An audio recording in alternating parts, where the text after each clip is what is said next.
pessoal, hoje aqui a gente está na Fazenda Araponga, né? Seu Chiro, com o William. O seu Chiro recebeu a gente, já tomamos um café da manhã, né?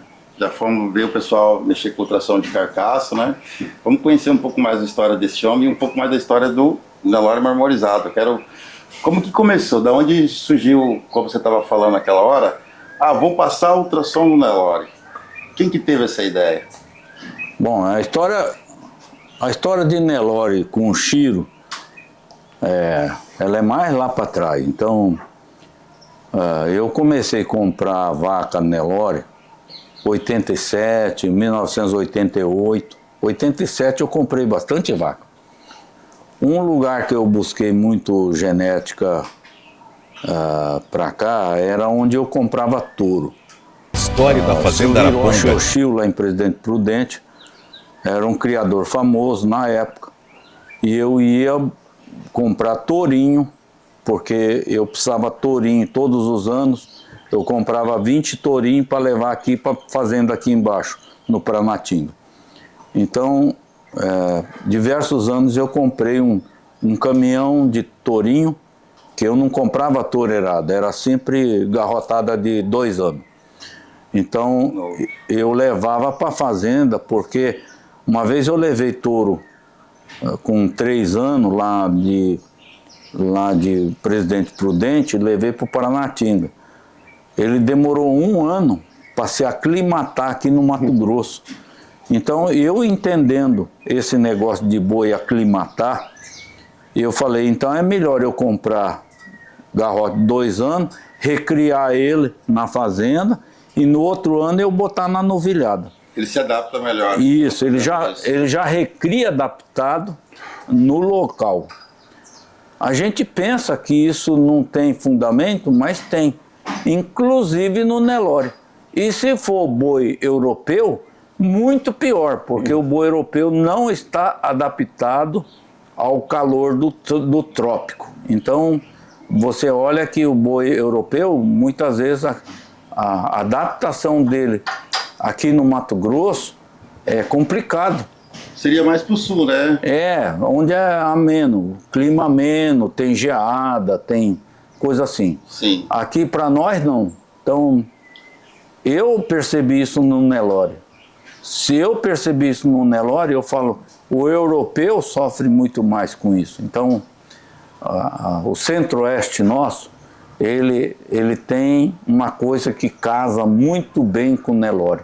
O Nelore está adaptado ao centro-oeste brasileiro. Então, esse foi um fundamento que eu aprendi trabalhando, e eu também na faculdade tinha um professor que falava sobre isso. E a gente você vai na escola, você não dá muita bola, né?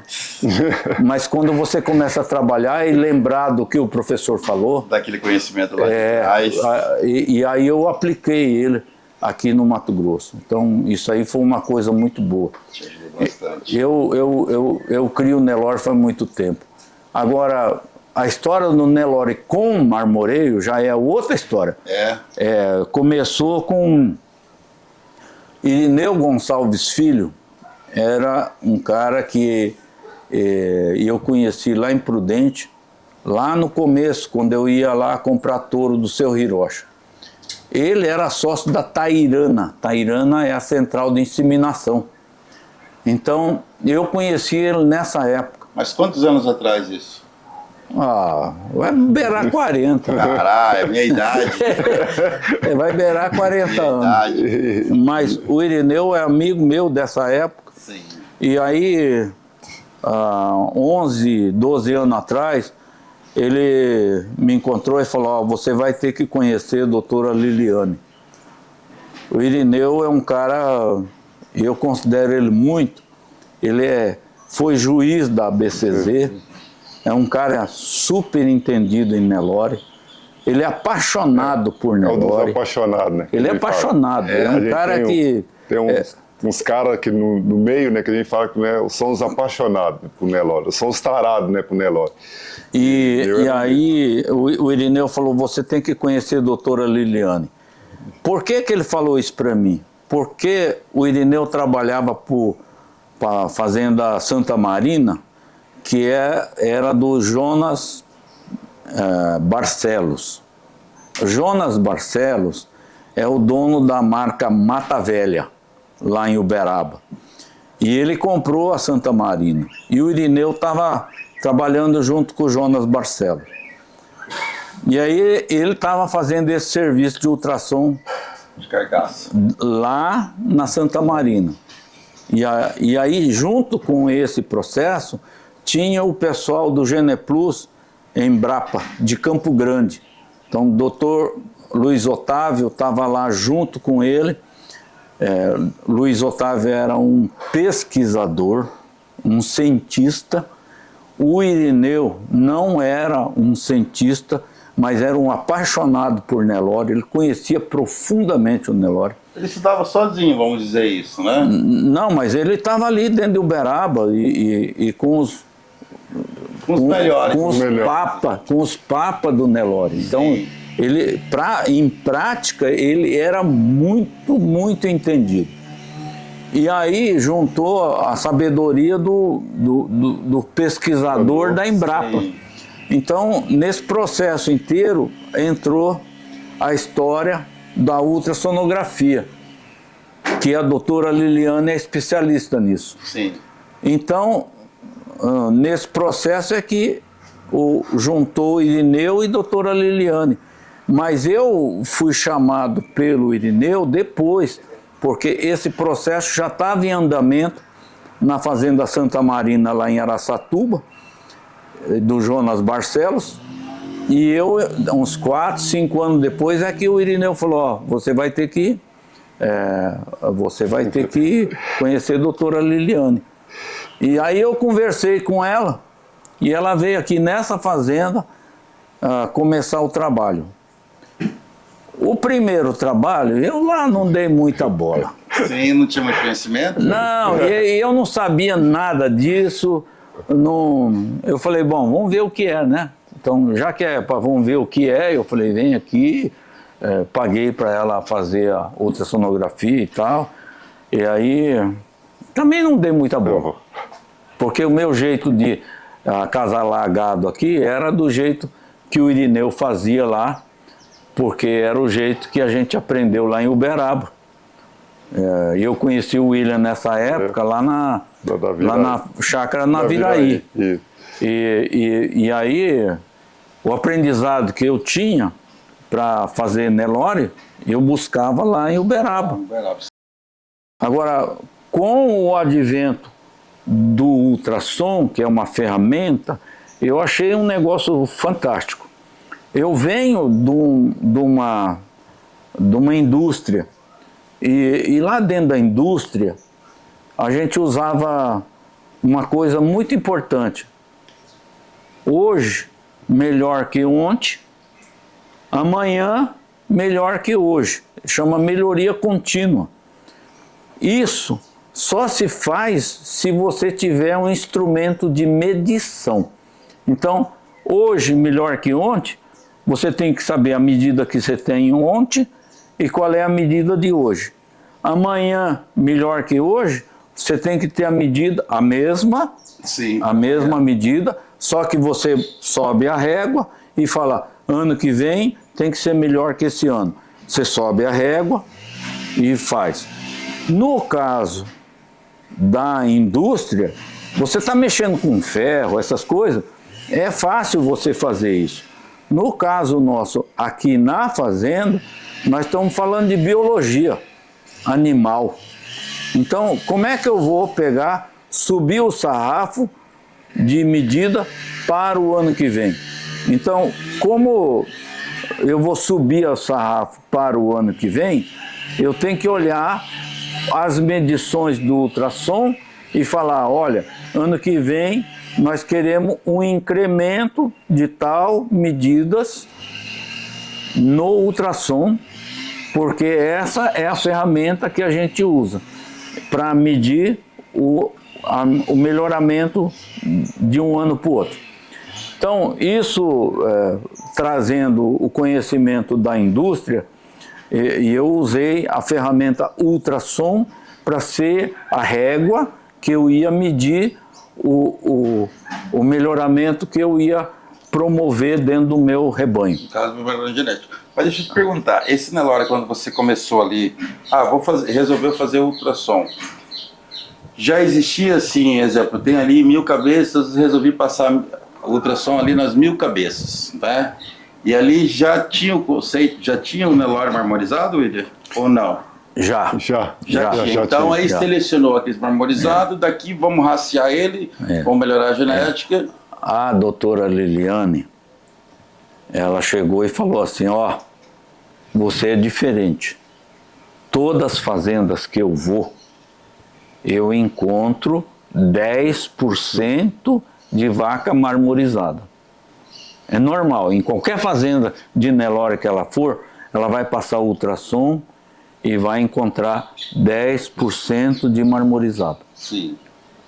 No meu caso aqui era 15%, que tinha acima de 3 as vacas. E tinha um 16% de 2,5 a 3. Sim. Quando você sabe que tem de 2,5 para 3, se você trouxer um touro marmorizado e jogar nessa vaca 2,5, Sim. o produto dela já vai passar de 3, porque é um... como é que chama isso? É dominante? O que é? Domina, né? O gene dominante do O gene dominante prevalece em relação ao outro. Ele vai e melhora.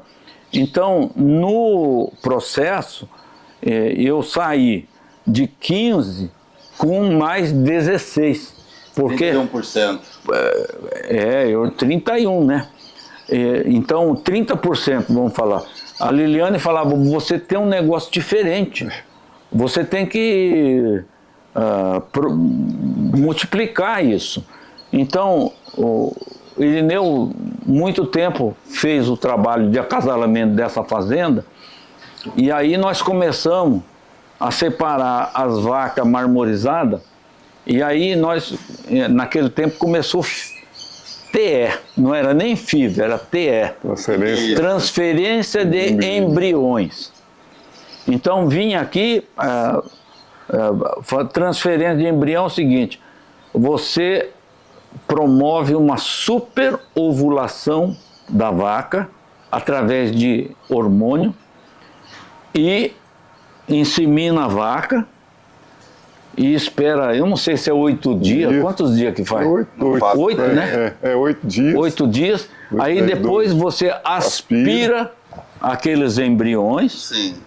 E depois a fresco, tudo vivo. Aspira e transfere numa barriga de aluguel. Então isso aí era TE, transferência de embrião. E nós começamos a fazer isso. Depois veio o advento de melhoramento na reprodução, que chama fertilização in vitro. Via FIV. Chama FIV.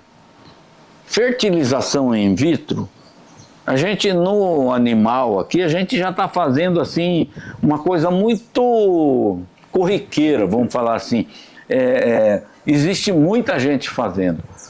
Na cidade, a mulher fala assim, eu não tenho filho, eu queria ter um filho. Sim. Aí vai no médico e pede para fazer uma fertilização in vitro, para fazer o filho dela. Exato. Então, a tecnologia basicamente é a mesma. Só que quando a gente usa em humano, tem muitos cuidados médicos, éticos, né? Sim.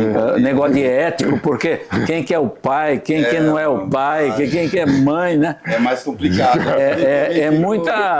É muita regra, né? Sim. Na vaca, isso é mais tranquilo.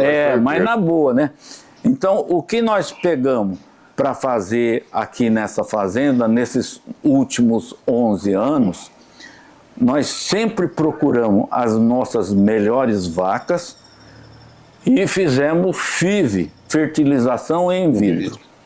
E aí pega esse embrião e acha uma barriga de aluguel e transfere ela numa barriga de aluguel. Então, com isso, eu consigo multiplicar animais que têm marmoreio. Então, hoje, 11 anos depois, todas as minhas novilhas deu média 3 de marmoreio. Já tá bom, porque para fazer a carne ficar macia, a carne do Nelore, nós precisamos de 3 de marmoreio, 3% de marmoreio. Já tenho vaca aqui com 6 e pouco, quase 7 de marmoreio. Rapaz, mais do que eu ando. Algumas vacas, Sim, né? até mais que eu ando. Mas o grosso nosso já está de 3,5, Sim. 4. Então, eu falo que essa fazenda já levou esse processo em 3 gerações. Deixa eu falar o que é 3 gerações. É a avó, é a mãe e a filha. Então, 3 gerações, a avó, a mãe e a filha. Cada geração dessa é mais ou menos 3 anos, 3 anos e meio. Então, nós já estamos na 3ª geração olhando para carne de qualidade. Quando nós estamos falando carne de qualidade, nós não estamos falando só de marmoreio. Marmoreio é um dos itens. O que nós estamos falando em AOL, falar AOL assim, o público normal não vai saber o que é. Quando você corta uma bisteca, quando você pega lá no açougue uma bisteca, aquele redondo no meio da bisteca, aquilo é AOL. Aquilo dá para medir, você vai ver lá na ultrassonografia que você consegue medir. Dele. A área. E então a AOL, quanto maior o AOL, melhor é o rendimento de carcaça. O que quer dizer rendimento de carcaça? Você pega um boi, pesa na fazenda 100 kg de boi e quando você vai no frigorífico, você pega normalmente 54% de carcaça aproveitável.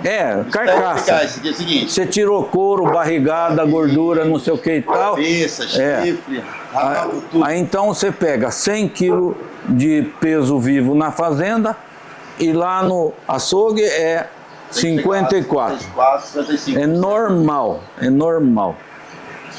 Por nós estar selecionando a AOL, porque nós estamos medindo a AOL e todo ano nós estamos subindo a régua um pouco, os filhos de touro nosso tá dando 58% de rendimento. Caramba, bom rendimento, tem 58%. Então, você pega um filho de touro nosso, 100 kg na fazenda, no frigorífico, 58. 58 quilos. Então, isso aí é rendimento.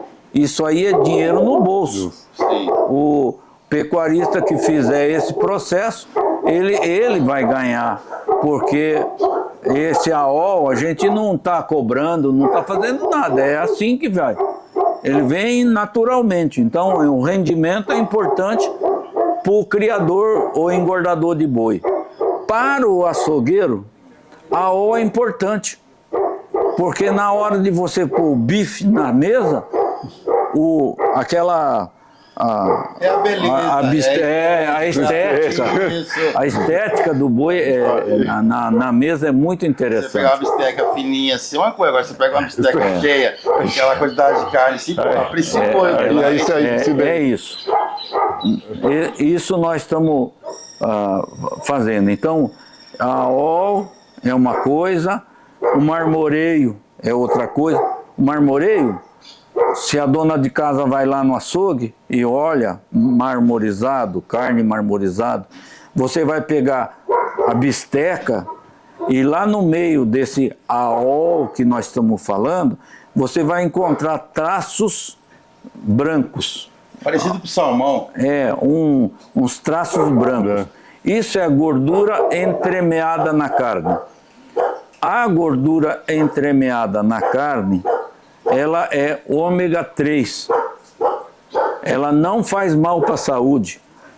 Outra coisa importante, na hora que você for grelhar a carne, aquela gordurinha entremeada na carne, ela derrete. E aí, na hora de comer a carne, ela fica mais macia para mastigar. Mais saborosa. Mais saborosa porque tem aquela gordurinha. É exatamente isso. Então, tudo isso faz parte desse processo que nós estamos querendo desenvolver aqui, porque essa é a forma que nós vamos multiplicar isso no Brasil, porque nós queremos que o consumidor brasileiro coma uma carne de boa qualidade. E aí não precisa ser boi europeu, pode ser aqui no nosso centro-oeste quente, pode ser carne de Nelore. Então, é isso que nós queremos. Nós queremos promover o aumento da quantidade de carne E aí, gurizão? Nelore para o consumidor brasileiro. Então, você estava falando aí, eu acredito que o Mato Grosso é um polo fantástico para essa produção dessa carne. Porque, querendo ou não, a gente é o maior, Mato Grosso é o maior produtor de carne do Brasil. O maior produtor de soja do Brasil, o maior produtor de milho do Brasil, cara. Então tem um potencial enorme. Os maiores pecuaristas do Brasil fica tudo aqui da região, né? Mas o Chiro está falando assim. Agora, como que funciona aí, William, essa integração que o Chiro está falando aqui? Ele está criando a genética, criando esse gado marmorizado. E o que a confraria do Nelore, com você, com o apoio do Chiro, está fazendo para fazer essa carne chegar lá para mim, que eu vou entregar para o consumidor final? Esse é um trabalho, né? Isso é até interessante, que é o trabalho. O Chiro comentou bem, vou frisar um pouquinho mais sobre o trabalho do Irineu. O Irineu, quando o Irineu, a gente fala assim, o Irineu com a Mata Velha era um cara que tinha uma visão lá na frente. Quando ele viu esse trabalho de ultrassom, ele viu que a gente só estava vendo o animal por fora. E o Irineu conseguiu ver dentro da ferramenta o animal por dentro. E o Chiro abraçou essa causa também. E ele começou a ver, ele fala esse negócio da história da Liliane, mas a Liliane veio cá, puxava a orelha, que ele não acreditava, ele é meio custoso, ele foi acreditar com o tempo que foi ver. E a maioria do pessoal, até hoje, muita coisa a gente fala na ferramenta, o pessoal fica com o pé atrás. E aí onde está vindo a confraria, que a gente começou a vir com a confraria foi isso, é mostrar que hoje você tem uma ferramenta, essa ferramenta de ultrassom, que ela consegue ver o animal por dentro. E você tem hoje dentro da confraria o pessoal que produz essa genética, que é o caso do Chiro, que é o caso do Olímpio, que é o caso da Mata Velha, que é o caso da Celeiro. São fazendas hoje que estão produzindo essa genética. E a gente está tentando levar essa ferramenta, essa tecnologia para o criador do gado comercial, que é um criador que está aberto. O que é interessante é isso, quando a gente vai no criador de gado comercial, ele quer fazer isso, ele também quer produzir esse animal de qualidade. E aí hoje o papel da confraria é esse, é divulgar esse trabalho da carne de qualidade. Quando eu falo não só da carne de qualidade, mas da fêmea de qualidade, que eu acho que o mais importante disso tudo é o criador saber que dentro da propriedade dele, ele tem uma joia, ele tem uma pérola. E essa pérola tem que ser descoberta. E aí você começar a multiplicar esses animais. Aí você começa a multiplicar e aí você começa, a ideia nossa é o quê? É que todo mundo produza essa carne de qualidade, esse produto diferenciado para chegar na mesa do produtor, que é o seu caso, né? Que você hoje eu que entrega para o cliente, para o cliente. Eu sei hoje qual é a sua dificuldade hoje. É esse produto para o cliente. E eu estou tendo dificuldade para encontrar esse produto com sequência. E é o que a gente manter ele direto. O projeto Confraria, o projeto que a gente está buscando é isso. É fazer com que todo mundo forneça essa carne. A gente quer que... E ela como o Chiro faz. Ela está dentro da sua propriedade. É você descobrir e você começar a produzir. E aí começou a produzir, aí a sequência vem. É questão de escala. É questão de escala, é questão de tempo. O exemplo típico da coisa que o William está falando, tem uma cooperativa de pecuarista lá no Paraná, que chama Padrão Bife. E ele junta os criadores e usa essa tecnologia. E eles estão usando gado meio sangue europeu com Nelore. Mas na hora que esse cara comeu a carne da minha novilha lá em Botucatu, ele ficou doido. Porque ele falou, é essa carne que eu quero botar lá na mesa do consumidor.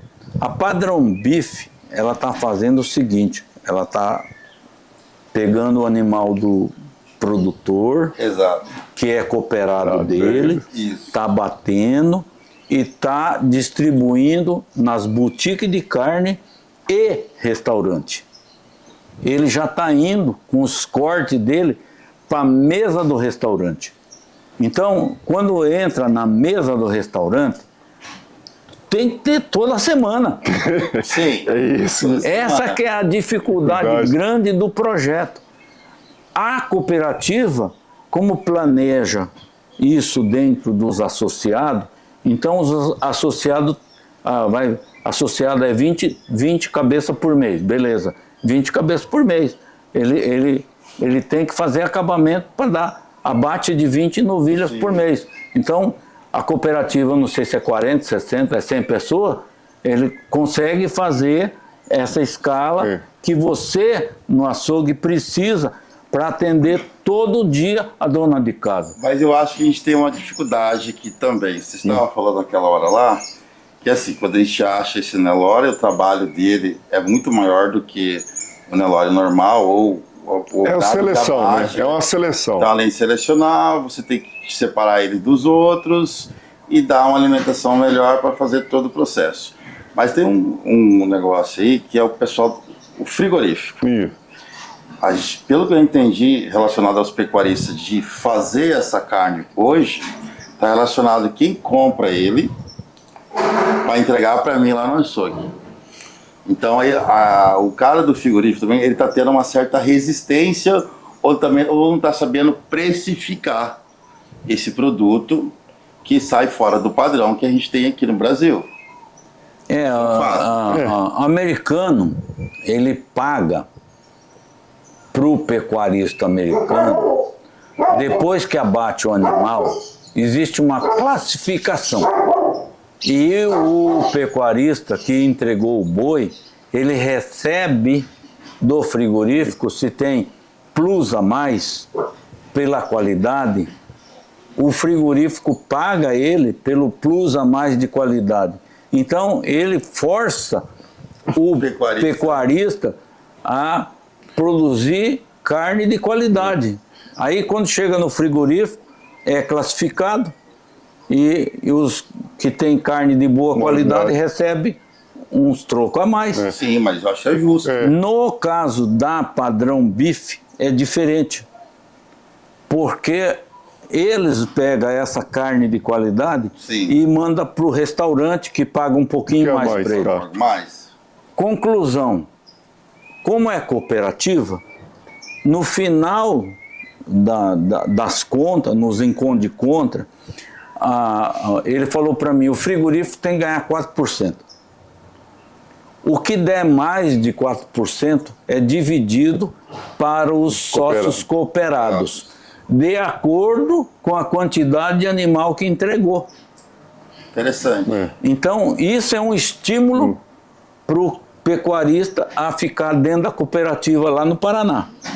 Aqui no Mato Grosso, nós não temos essa cultura de cooperativa, mas eu acredito que se o William conseguir trabalhar bem essa história e fomentar isso, a utilização da ferramenta, e todo mundo começar a entender que isso é possível, nós vamos ter outras cooperativas aqui no Mato Grosso, em que nós vamos falar qualidade Nelore e nós vamos poder oferecer para o mercado. Sim. Nós não estamos organizados aqui no Mato Grosso. O problema hoje dos frigoríficos é que hoje ninguém sabe o que está entregando para o frigorífico. Não. Ninguém sabe. Não. E a partir do momento, por isso que a gente fala que a ferramenta ela é de fundamental importância por causa disso, Celso. Na hora que você começar a passar o troço, você vai saber o que você tem dentro de casa. Você sabendo o que você tem, você vai começar a exigir um pouquinho mais do frigorífico. Peraí, mas eu estou te entregando um produto de qualidade. A gente sabe que no meio, nossa, é porque os criadores... Tem criador que recebe um produto, ele recebe um plus a mais, porque ele sabe que o produto dele é diferenciado. Só que o frigorífico não fala. Mas a partir do momento que todo mundo, pô, peraí, eu estou certificado, eu tenho uma empresa que me dá um certificado, esse animal é igual o Chiro está aqui. Nós passamos ali, a média das novilhas, 3,5. Ele sabe que ali tem um diferencial. Ele sabe que ali ele tem um certificado, ele tem uma garantia. Lá na frente, todo mundo está querendo esse produto do Chiro. E vai pagar um pouquinho a mais. Sim. E aí na hora, é isso que vai... o negócio está vindo bem lento, é um pouco lento. Pode ser que dê uma acelerada, assim, mas eu acho que a peça fundamental é o criador tomar consciência. Ele tem que saber o que ele tem em casa. Hoje ele acha, eu acho que minha vaca, eu acho que não. Não. Você tem que saber. Eu tem sei que medir.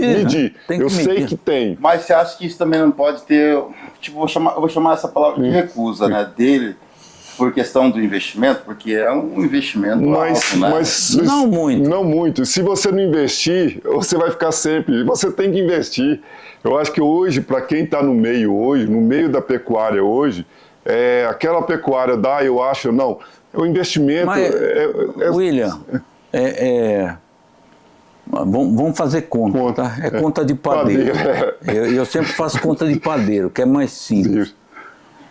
Se o cara que faz ultrassom vai receber na novilha dele preço de boi, o diferencial entre o preço de novilha comum e o preço da novilha marmorizada no valor de boi, eu acho que é essa diferença que vai ter, já paga o serviço do ultrassom e sobra dinheiro. E o que é melhor, que é o que eu falo, que a gente tenta explicar. Por isso que a gente fala que é o sistema da fêmea.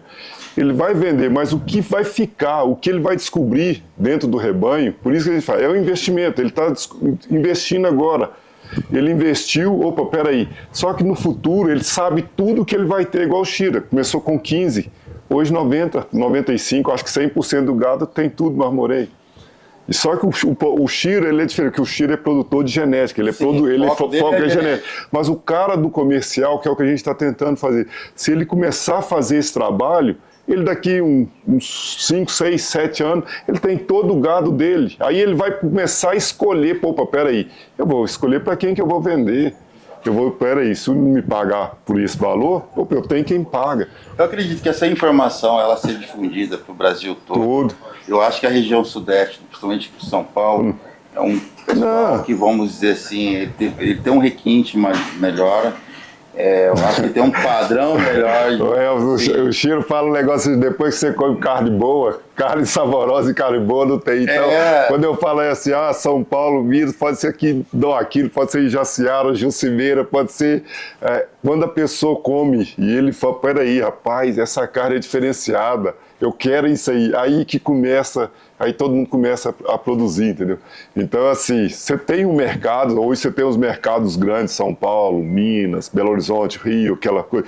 Mas eu acho que não é só, não, é o Brasil todo. Todo mundo quer comer coisa boa e carne boa. Não, eu não estou falando disso. Eu quero dizer assim, cliente em maior escala. Isso que eu quero dizer. Não, A gente pegar um mercado como Mato Grosso. Não, mas você pega São Paulo é 20 milhões de habitantes. Exatamente isso.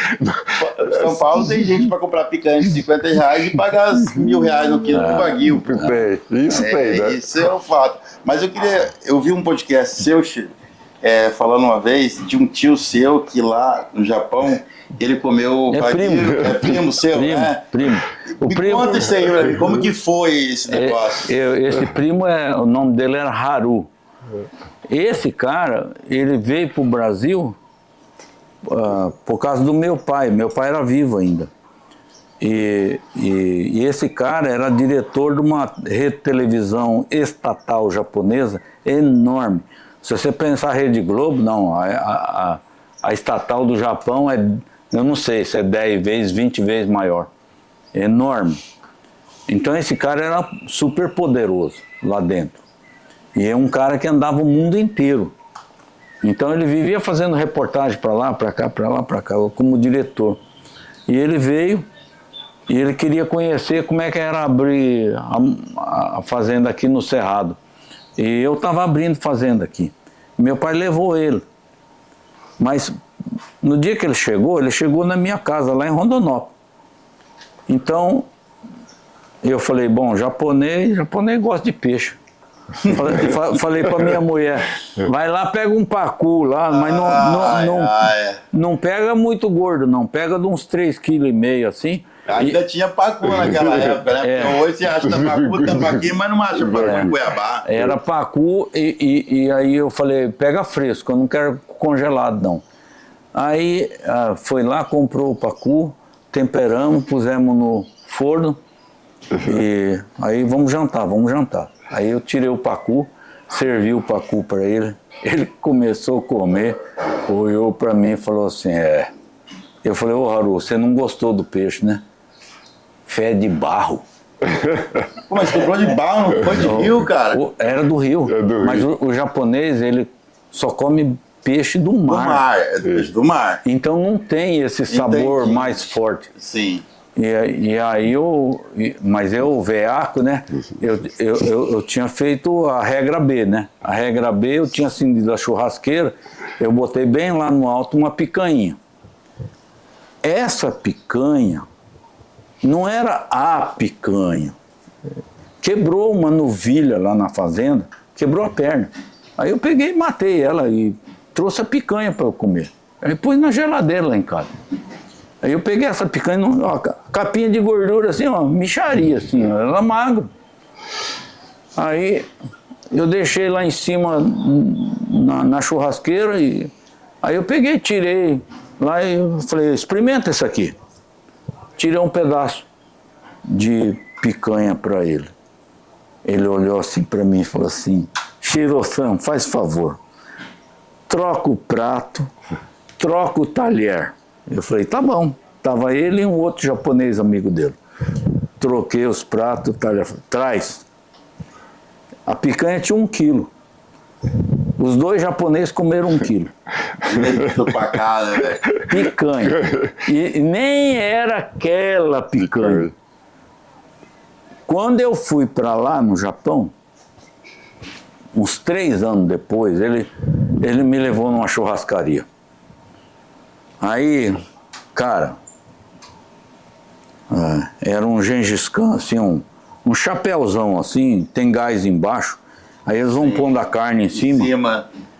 E aquilo vai fumaça e gordura. Porque você pega o Wagyu, é gordo demais, que sai espirrando gordura para todo lado e tal. E aí o Haru olhou para mim e falou assim, e aí, gostou? Eu falei, puta, mas eu não posso falar que eu não gostei. O japonês, você falar que não gostou, você ofende ele, entendeu? Então, eu falei assim, é diferente, né, Haru? É diferente. Aí ele falou, eu sei, você não gostou. Ó, o seguinte, vamos fazer um negócio? Eu falei, o que é? Você vem aqui em Osaka, vem abrir uma churrascaria, mas você tem que trazer a tua carne, hein? Ele falando pra mim, tem que ser a tua carne. Eu falei, mas Haru, por que você tá falando isso? Falei assim, eu já andei nos Estados Unidos, já andei na Europa, África do Sul, Austrália, picanha igual aquela, até hoje, ele falou assim, até hoje eu tenho guardado aqui o cheiro, o sabor dela, não existe, aquilo lá não existe. Então, na verdade, o nosso animal Nelore, aqui do Mato Grosso, ele está credenciado, se a gente fizer o trabalho que nós estamos fazendo, para exportação. Não, eu acredito muito nisso. Agora, o que... É para vinho. O cara vender vinho, não sei o quê. Café, tem uma poesia lá do não sei o quê, da terra, do sol. Ele falou, não, Chiro, Nelore tem terroir. E é do capim. Ele falou, isso aqui vem, o sabor que tem no Nelore vem do capim. Se nós olhar da onde é o nosso capim, o nosso capim, colonhão, jaraguá, braquiária, tudo africano. Então, não é capim brasileiro. Aqui no Brasil não tinha isso. Então, nós importamos E adaptamos. capim africano e o Nelore indiano veio para cá e veio adaptar o trópico. E hoje nós temos uma extensão de pecuária absurdo. Outro dia eu estava fazendo a conta de quanto eu andei de aviãozinho de Porto Alegre a Ariquemes. Eu falei assim, e se fosse lá na Europa? Eu teria saído de Lisboa e eu teria ido até Kiev, onde os caras estão brigando. Lá na Ucrânia. Na Ucrânia. Quantos países saem de Portugal para ir lá na Ucrânia? Portugal, Espanha, França, Itália, não sei o que, tereré, tereré.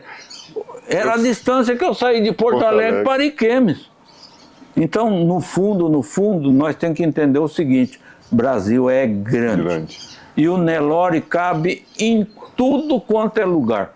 Então, nós temos uma coisa que os outros não têm. Eu fui na França, e aí eu fui na Associação do Charolais lá, e o cara... Eu falei, eu quero uma fazenda. Falei para ele, quero ir numa fazenda. Aí ele me levou numa fazenda. Cheguei lá, não vi vaca, não vi.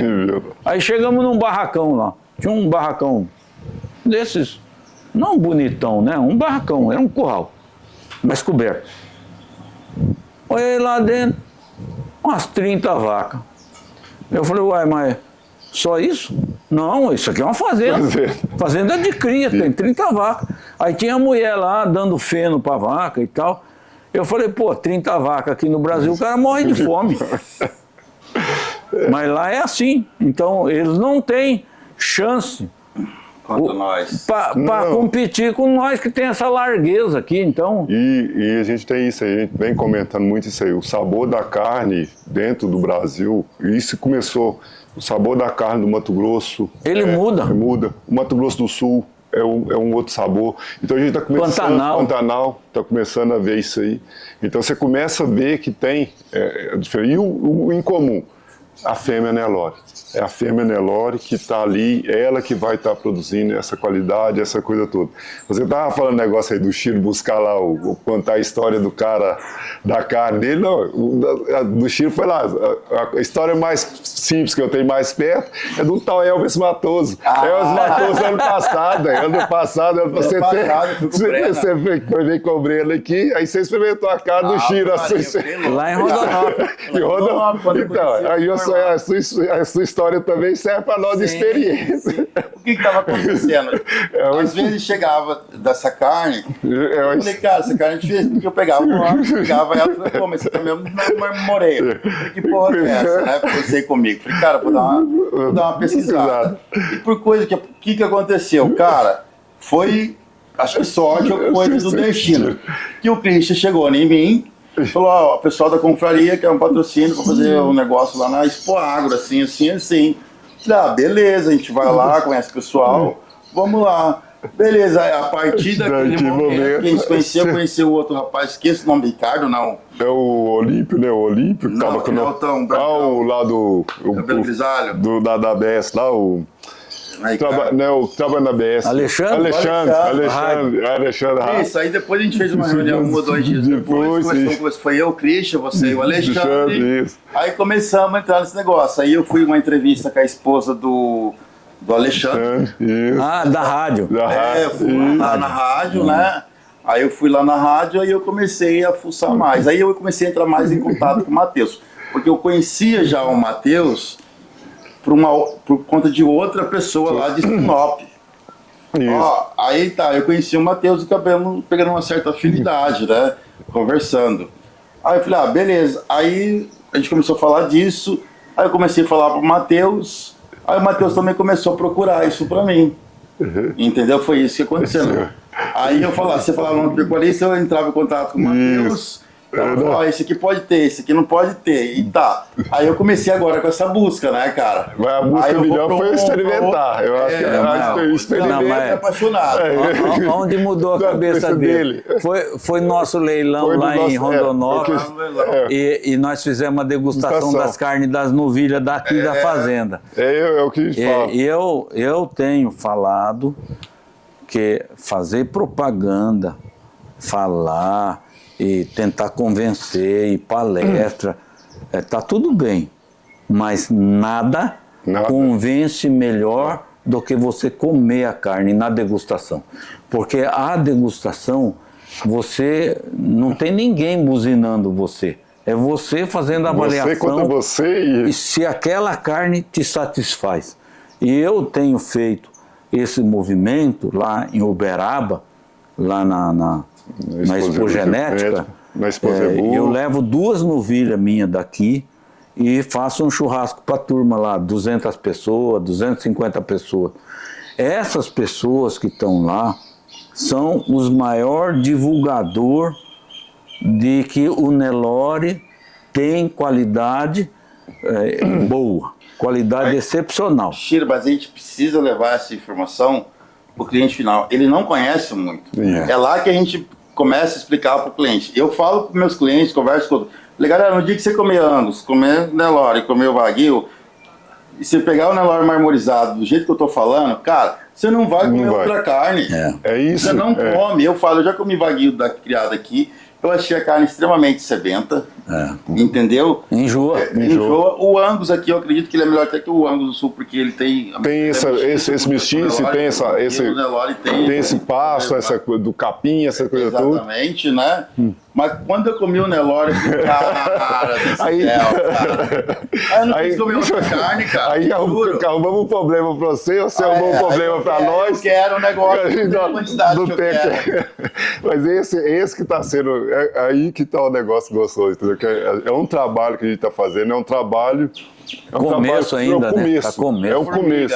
E você tá vendo, hoje você tá aqui na fazenda, você tá vendo como que não é tão fácil fazer. É assim, se juntar os criadores hoje no Mato Grosso, se a turma de criador do Mato Grosso resolver, eles conseguem atender um mercado hoje, conseguem atender um mercado de São Paulo, conseguem atender, mas eles têm que entender que existe hoje uma metodologia, existe uma ferramenta. É caro? Não é caro, é um investimento.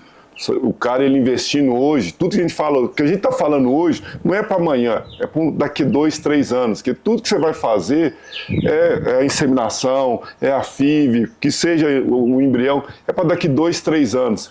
Mas eu acho que o pecuarista, eu acho que ele tem um receio, por conta desse reconhecimento, de achar cliente para essa carne, né? Cliente... Eu já quero passar e eu quero falar para ele, falei, cara, você vai achar cliente. Não estou falando só da minha casa de carne. Não estou falando só de mim, não, cara. Eu estou falando do Brasil todo. Eu estou falando que a partir do momento que o brasileiro, aquele brasileiro que gosta de comer uma carne, gosta de comer um churrasco, uma carne na parrilha, o dia que ele comer esse Nelore, ele não vai, com todo respeito aos criadores de Angus, de Wagyu e outras raças, ele não vai querer comer outra carne. Não, isso aí é o que a gente vem falando, entendeu? É conscientizar isso aí. E conscientizar que é quem produz. Porque o consumidor, quando ele vê que o produto é qualidade, tem sabor, ele não vai abrir mão, ele vai querer continuar.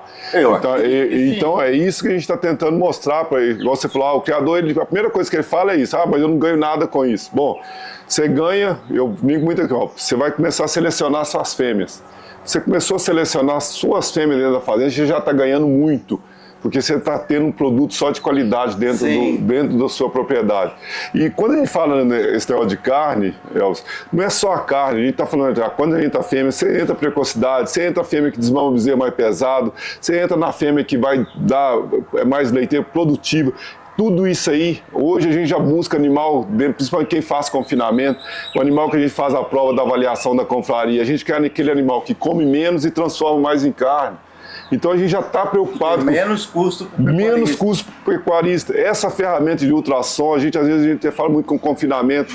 Tem confinamento hoje que se você pegar essa ferramenta e utilizar na entrada do confinamento, você direciona, opa, peraí, aqui é carne gourmet, aqui é carne commodity, aqui é fundo. Ó, esse animal aqui pode ficar 30, 40 dias no coxo, esse aqui vai ficar 60 dias, esse aqui vai ficar 100 dias. Mas quer dizer, você não precisa deixar o animal de 40 dias ficar 100 dias dentro do coxo. A ferramenta, ela te direciona. Isso aqui você pode fechar 40 dias. Não, isso é melhor para mim, ó. Como esse que você acabou de falar. Sim. 3 tipos. Um com 40, um com 60 e um com 100 dias. Né? Esse cara vai pegar esse daqui e manter aqui com 40, o tanto de gordura que vai acumular. Não, lá no açougue vai dar muito cedo que nunca. Não, tem uma outra conversa que é do Marco Gambale. Marco Gambale é um cara que faz assessoria para grandes confinadores. Ano passado ele já me falou que os grandes confinadores já não estão querendo meio sangue Angus porque come mais que o Nelore. Ele come mais, é quantia. Então ele fala assim, entre avaliar quanto ele de ração ele tem que pôr e quanto o animal come, o europeu está comendo mais do que o Nelore. Então, o pessoal já está começando a... E eu acho que é isso que no Mato Grosso... Selecionar isso separado. Mas o que aconteceu com a entrada no mercado do Angus aqui? Eu falo porque fomos o primeiro açougue a vender Angus em Cuiabá. Não foi o Vargas, foi a gente que começou com Angus em Cuiabá. Pegou essa onda de carne marmorizada. Exato. Não tinha isso aí. Não tinha corte, não tinha short rib, não tinha shows, não tinha prime, não tinha ancho, não tinha nome de corte argentino, uruguai, americano, não tinha, gente. Não existia isso aí lá. Beleza, o Angus entrou no mercado de negócio de marmoreio. Aí as pessoas vão lá mais comprar o Angus, querendo marmoreio. Tem o sabor assim da carne, que é o marmoreio. Então essa onda pegou. Aí eu preciso mostrar para o cliente que esse Nelore marmorizado é tão bom quanto. E outra coisa, o que eu acho que eu prefiro trabalhar com o Nelore porque ele dá menos quebra que o Angus. Você vê, o custo na fazenda é mais alto, né? Para mim também dá mais quebra. E o que eu acho que o consumidor, que aí é a informação que a gente está tentando levar também essa para o consumidor, é que a carne de Angus, que a maioria que está comendo aqui hoje, é meio sangue. A mãe é Nelore. Sim, então, meio sangue. É o meio sangue, é o F1. Então, o cara, não, se você, a mãe que está ali, que fez, é uma vaca Nelore. Então, hoje, dentro da confraria, dentro desse trabalho da confraria, o que a gente, outro projeto de seleção, que é o que nós estamos selecionando as fêmeas Nelore de marmoreio alto. Então, quando você pega esse Angus e coloca nessa fêmea Nelore, aí o resultado é fantástico. Aí é fantástico. Aí que o trem vai. Aí, como diz o Então, nós temos que entender o seguinte: o boi, você desmama ele, no ano que vem ele já está no gancho. Isso. O boi, macho. A fêmea, ela dá 6, 7 crias na fazenda.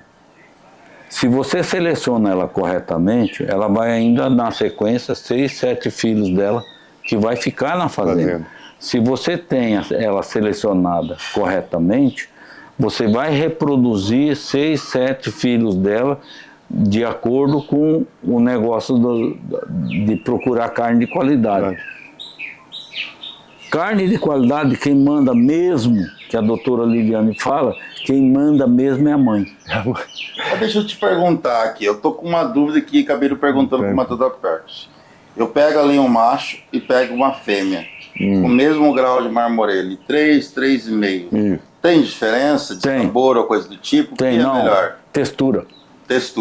Na hora de você morder. Sim, o macho é mais duro. O macho um pouquinho, não é questão de duro, não é dureza, é um pouquinho mais firme. Mais firme. Eu fiz. Mas o sabor é o mesmo, tanto da fêmea quanto do macho. Não. A fêmea é mais gostosa. Não. Se eu oferecer para você carne de macho, você vai falar, gostei. Se eu te oferecer da fêmea e do macho, sim, você vai escolher a fêmea. Então, na verdade, o paladar, ele vai comparativo, mas o efeito de você pegar uma carne boa, marmorizada de boi, ela também é boa, de sabor. A única coisa que é diferente é você vai saber se você puser os dois para comer. Sim. Se puser um só, não faz diferença. Eu entendi. Eu brinco muito, Elza, eu falo muito o seguinte, que é assim, eu sempre falo, é questão de musculatura. Eu falo assim, ó, quando você está na estrada, você vê uma turma de bicicleteira andando, as mulheres você consegue ver de longe. Fica pra trás, né? Não é pra trás, elas não têm músculo. Ah, não, sim. Os homens você vê tudo musculoso, que as pernas grossas. Batata da perna. A batata da perna. Aí você vê ali, ó, você vê as mulheres não têm músculo. Então, assim, você consegue. Então eu falo muito nisso aí. Ah, mas por que a fêmea? Ela não tem muito essa coisa do músculo. E outra coisa que. É casa da testosterona, né, cara? E outra coisa que a gente tá vendo é o seguinte. Os animais, antigamente, é o que a turma fala. Um touro, um animal Nelore, morria com 5, 6 anos. Opa, nós já caímos para 3. E vai cair para 2. Vai cair para 2. A fêmea tá. E o pessoal matava muito Angus. Fêmea matava com 2 anos, mas a fêmea Nelore sempre com 3, 4. Só que agora tá matando a fêmea Nelore também com 2. Tá, e ela só que tá chegando com 18, 24. E aí 30 meses. Você tá ali, você tá vendo o que está acontecendo. E a turma do confinamento, a turma do confinador também está começando a enxergar isso. É o que o Chiro falou. Essa turma está começando a ver o boi ladrão, aquele boi que come e não dá nada, eles não estão querendo. Eles estão começando a ver que o animal que responde, eles estão querendo esse animal. E é onde eles vão ter que começar a pagar mais caro por isso. Ah, eu concordo. Aí começa a cadeia, vai começar a vir. Então, aí, para você ter esse animal diferenciado, você tem que identificar. Por isso que a gente fala, a ferramenta que define tudo é o ultrassom. Ultrassom de carcaça. Você tem que passar. Independente de você ser criador de gado PO, de gado comercial, se você mexe com confinamento, a ferramenta está aí. É utilizar ela, entendeu? Se pegar essa ferramenta hoje e entrar num rebanho comercial, doutora Liliane fala o seguinte: A, B, C e D. Como é que é A, B, C e D? Ela fala assim: A, você usa Nelore porque tem marmoreio, tem AOL, tem não sei o quê. O B, ele não tem AOL, tem o resto. Então, você tem que fazer um acasalamento para aumentar o AOL, aumentar a bisteca. O C, ela já fala, ó, meia boca, é melhor fazer cruzamento e matar. O D, se der para vender, melhor. Não é nem criar, é vende. Vende. Sai fora dele. Então, pode falar. Então, pensando dessa forma, a tecnologia que existe através da DGT, o software da DGT, ela já está disponível no mercado. A única coisa que nós não estamos fazendo é usar com mais frequência. Então, na verdade, essa ferramenta devia ser uma ferramenta popular. Sim. Obrigação. Tá, eu estou fazendo isso, que a gente está fazendo agora, vindo lá de Cuiabá e entrando em contato com os pecuaristas, é que eu quero passar essa informação para o meu cliente. O que acontece? Eu conheço, vamos lá, da porteira para lá. Da porteira então, para fora. Eu acompanhei já abate de carne, frigorífico e tal, até no meu açúcar. Não, cara, eu quero conhecer como é feita a carne. Da porteira para dentro. Para dentro. Por isso que eu tô aqui. E não vai ser o meu lugar. Mas você já viu lá no curral o que é. Já viu o que é. É lá que a coisa funciona. Lá que a coisa funciona. Então é da fazenda para dentro. Da porteira ali para dentro. E o que o William está ajudando eu fazer é popularizar essa genética. Então, genética assim, o que o meu touro carrega de genética para ajudar o criador de gado comercial. Ou o que o sêmen do touro da minha fazenda, que o William está entregando para o cara lá, vai fazer no gado dele. Então, na verdade, nós estamos fazendo uma coisa que é semente. É igual semente de soja, semente de milho. Aqui é semente de boi. Nós estamos semeando e para colher lá na frente. Lá na frente. Isso. Tá certo. Tá certo. Vamos encerrar. Seu Chiro, muito obrigado. Obrigado assim, porque acabaram avisando que eu vim mais para ajudar o Haroldo, né? Você ter recebido a gente de manhã aqui, tá aqui com a gente, levado lá pro curral, eu ter dado uma volta na fazenda com o senhor. Não, e nós vamos dar mais ainda. E o William foi o nosso contato, tipo assim, começou ano passado, na Expo Agro do ano passado, né? E eu acho que é interessante, assim, todo mundo, a gente fala, tudo é experimento. A experiência que você tem, assim, a gente leva muito o que você tem. Essa experiência que você tem dentro do mercado, dentro do comercial, de atendimento, a gente está trazendo isso para dentro. É o que eu falei, assim, eu trago o seu conhecimento para dentro da turma que está criando também, para o pessoal saber que, igual você veio aqui conhecer, da porteira para dentro. O Chiro, ele sabe produzir carne, ele sabe produzir genética, ele não sabe vender carne. Opa, vamos pegar um cara que pronto para ver, ó, não adianta nós querer fazer, se nós não tiver o cara lá na porta para vender. Não, mas é representante do pecuarismo e produto dessa carne. E o processo para ela estar na mesa dele. Eu acho que é muito esse negócio, essa iniciativa sua. Eu penso assim, o que nós estamos conversando é um monte de ideias, mas a organização da ideia, ela basicamente tem que ser em cima daquele projeto do pessoal lá de Cascavel, que é o Da cooperativa que você falou. como é que era lá? Era a cooperativa. Eu não lembro, você falou, mas eu não lembro. Padrão Bife. Padrão Bife. Padrão Bife. Então, a ideia é, na sequência entre o produtor, o frigorífico, o distribuidor de carne, organizar essa cadeia. A Padrão Bife, o segredo melhor que ela tem apresentado para nós é que ela deu sequência na coisa para chegar no consumidor Cara, final. mas se a gente tiver sequência igual eles tiveram aqui, cara, eu mesmo preciso difundir no mercado do Brasil todo. Porque eu falo, tem ótimos açougues aqui no Brasil, tem ótimas casas de carne aqui no Brasil. Se eles fuçar, saber desse não normalizado, eu tenho certeza que eles vão querer trabalhar. Porque eu falo, tem muito açougue que ainda não sabe. Tem que trazer o criador de genético, tem que trazer o criador de gado comercial, tem que trazer o cara que vai engordar esse gado comercial e tem que estar você no final da cadeia com a venda de carne, oferecer isso para o consumidor final. Então, a organização dessa cadeia é que vai fazer nosso consumidor ficar feliz. Vai se beneficiar, né? Ele vai ser o grande beneficiado. Então, o tudo que nós estamos conversando hoje, ela tem um fundamento, é deixar o nosso consumidor final, a dona de casa, feliz. Isso aí. Fechou então, Haroldo.